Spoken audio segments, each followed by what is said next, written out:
Bonjour, dans l'actualité de ce jeudi 31 mars, c'est cet après-midi qu'aura lieu l'élection du président du Conseil général. Sauf surprise, Michel Mercier devrait être reconduit pour un 8e mandat. Le garde des Sceaux pourra en effet compter sur l'ensemble de sa majorité, les deux élus radicaux valoisiens compris.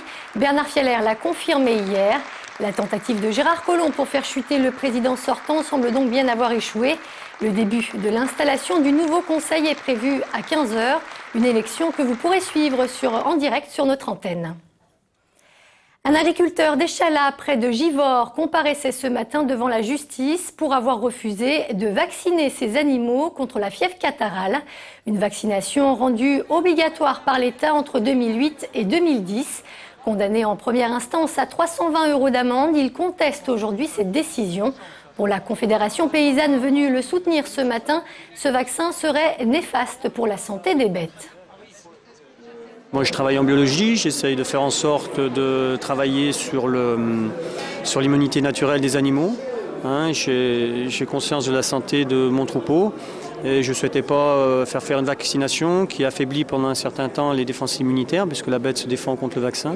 Et donc, étant donné que cette maladie, une fois de plus, n'était pas contagieuse, non transmissible à l'homme, c'est une maladie vectorielle, on ne voyait pas la nécessité de faire ça de manière obligatoire.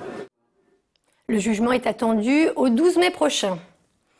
L'internat Favre à nouveau sous le feu de l'actualité. Selon un quotidien gratuit, 2 plaintes auraient été déposées par des parents d'élèves. Une enquête est d'ailleurs ouverte. De son côté, la mairie reste très prudente. Les explications de Jean-Marc Roffa.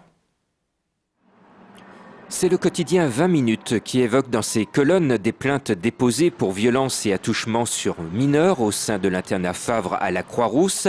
La ville de Lyon, de son côté, confirme qu'une enquête est ouverte, mais se refuse à prendre position avant le résultat de l'enquête. Le parquet a demandé à la brigade des mineurs d'enquêter sur la question. La direction de l'internat, dès qu'elle a eu connaissance de ces éléments, a immédiatement suspendu l'éducateur en question dans un souci de prudence et pour protéger les enfants. Les familles ont dit à la ville de Lyon qu'elles portaient plainte. Le conseil général a alerté le parquet. Et comme si cela ne suffisait pas, un autre éducateur est sur la sellette pour une plainte de violence aggravée sur un interne de 12 ans. Il y a eu effectivement une altercation entre un enfant et un éducateur. Donc là, c'est quelque chose sur lequel nous, on regarde et on enquête en interne avec la hiérarchie et la direction de l'internat. Voilà, donc on attend là encore une fois d'avoir éclairci les faits. Prudente sur ces deux affaires, la ville de Lyon préfère attendre le résultat des enquêtes. Du côté des syndicats du personnel, le sujet est tellement embarrassant qu'ils préfèrent ne pas répondre aujourd'hui à nos questions. Une chose est sûre, l'internat Favre se serait bien passé de ces 2 faits divers juste au moment où la ville de Lyon vient d'éviter sa fermeture.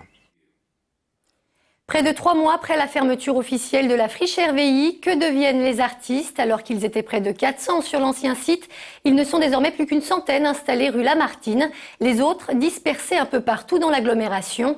Entre squat et occupation légale, à quoi ressemble le quotidien des anciens frichards? C'est le gros plan de la rédaction, il est préparé par David Segal. 21 décembre 2010, en pleine nuit, un incendie détruit près de 2000 mètres carrés de la friche RVI. La résidence devait fermer, mais son sort a été scellé par les flammes.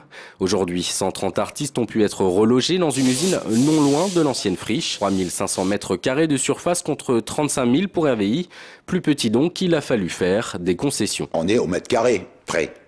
Donc en gros, les plasticiens ont 12 mètres carrés par personne. Voilà. Donc ils sont plus d'une cinquantaine. Ouais. C'est dérisoire par rapport à ce qu'on disposait à la friche.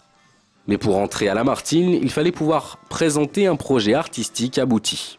Il fallait déjà faire cette démarche de faire un dossier. Donc les gens qui n'ont pas fait de dossier ne se sont pas retrouvés ici. Je ne pense pas qu'il y ait eu de critères économiques. En revanche, il y a un critère un petit peu d'organisation. Ça c'est sûr, c'est qu'il a fallu demander quelque chose, d'être capable de dire j'ai besoin de tant de mètres carrés pour faire telle activité. Mais certains encore n'ont pas pu être relogés. En effet, aujourd'hui, encore une dizaine d'anciens occupants de la friche RVI vivent sur le parking, pendant que d'autres occupent désormais les 17 hectares du Fort Vancia, partagés entre les communes de Rieux-la-Pape et Satonécan. Ils sont une trentaine pour qui aucune négociation n'a été engagée. En clair, entre Vancia et Lamartine, le torchon brûle. J'ai même pas été invité à vivre l'Espérance Lamartine. J'ai signé pour un local pour 3 ans. Sachant que vraiment, pour m'organiser, me mettre un peu en place sur des activités compliquées comme la sérigraphie ou la soudure ou un atelier de métal, ça va me prendre au moins 1 an. Donc après, il me reste 2 ans pour bosser. Moi, je trouve que c'est pas assez. Je suis pas d'accord. Selon la ville, il reste encore forcément du chemin à parcourir, aussi bien pour les travaux que pour ceux restés dehors. Un investissement de mise en conformité, de mise en sécurité qui va frôler les 200 000 euros. Donc c'est pas rien du tout. Je crois qu'on a géré au mieux dans le contexte qui était un peu tendu.